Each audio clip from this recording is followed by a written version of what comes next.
Welcome to Sleep Surge. This is part 2. Build a rock-solid sleep schedule. Session 5. The 3 habits to boost your sleep drive.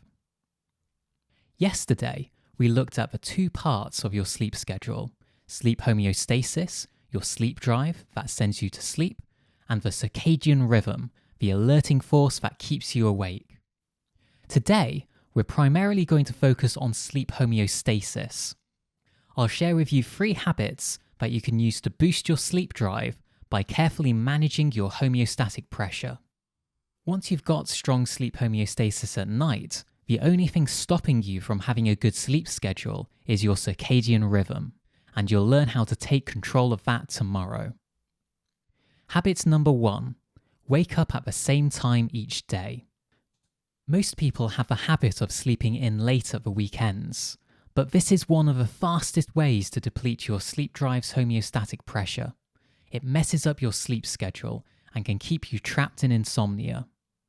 Waking up at the same time each day provides an anchor point for your sleep schedule. It ensures homeostatic pressure has enough time to build up, allowing you to fall asleep quickly and easily at night.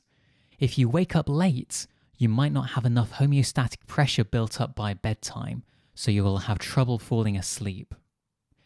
Most people who sleep in on the weekends do so to try and make up for lost sleep. It's an especially common habit amongst teenagers and younger adults who tend to be natural night owls. But doing this causes a condition called Sunday night insomnia. This happens when you sleep in late on Saturday and Sunday, and then so have difficulty falling asleep at a decent time on Sunday night. It causes Monday morning sleep deprivation and can throw your sleep schedule off track for the whole week. It's one of the perpetuating attitudes and practices of insomnia that we discussed in session 3. At most risk are students, self-employed people, or anyone who has flexible working hours. Once you get into the habit of having variable wake-up time, it's very hard to stop. So to ensure you develop a nice strong sleep schedule, with strong sleep drive to send you off to sleep quickly and easily at night, get into the habit of waking up at the same time each day, even on weekends. As someone who once had massive problems oversleeping, I know this is easier said than done. Forcing yourself to wake up and get out of bed in the morning, into the cold after another sleepless night, takes massive amounts of self-discipline. If you're someone who oversleeps, the good news is that you won't need to rely on godly amounts of self-discipline to get yourself out of bed in the future.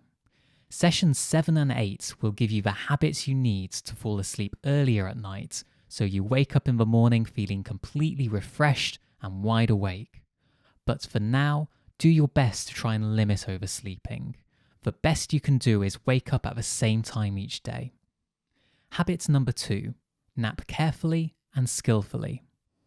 When you have insomnia, it can be very tempting to nap in during the day to try and grab all the sleep you can. But napping can actually cause you to get less sleep. It releases homeostatic pressure, making it hard to fall asleep at night. The traditional advice is to not to nap at all, but sometimes naps can be useful, such as when you're on shift work or when you're low on energy and have the time to take a quick break. Napping has been shown to boost alertness, improve concentration, leading to increased productivity. Some businesses have even started to encourage napping. Google has gone a step further and installed nap pods in their offices. So ideally, you want to gain all these benefits of napping, but without harming your prospects of falling asleep that night. The solution? Power naps. They're short naps that last for 20 minutes, never more. Why 20 minutes? Because if you nap for any longer, you might enter into deep sleep, which really kills homeostatic pressure and makes you feel groggy after you wake up. By sleeping only 20 minutes, you stay in light sleep, which doesn't release much homeostatic pressure, while still ensuring that you wake up feeling refreshed. Here's 3 tips for effective napping. 1. Nap just after lunch. You have a natural dip in alertness in the afternoon called the post-lunch dip. If you nap during this time, you'll find it quicker and easier to relax, making the very most out of your 20 minutes. Number 2, never nap too close to sleep or wake times. Never nap for less than 3 hours before either time. Doing so increases your risk of entering into deep sleep. Number 3, always set an alarm clock. This is absolutely essential. Power napping without an alarm is like walking a tightrope without a safety net. Make sure you get up as soon as the alarm clock goes off. If you want to nap for longer, nap for 90 minutes. This allows for a full cycle of sleep, so by the time you need to wake up, you're back in light sleep. But only nap for longer than 20 minutes if you're prepared to nap every day as part of a regular sleep schedule. When given the choice, try to avoid napping. Your sleep drive is just too fragile. But if you desperately need to nap, having a 20-minute power nap is the best way to do it. Habit number 3, never have an early night.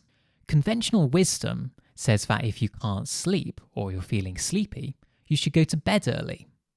But the truth is that for insomniacs, getting to bed early means even less sleep.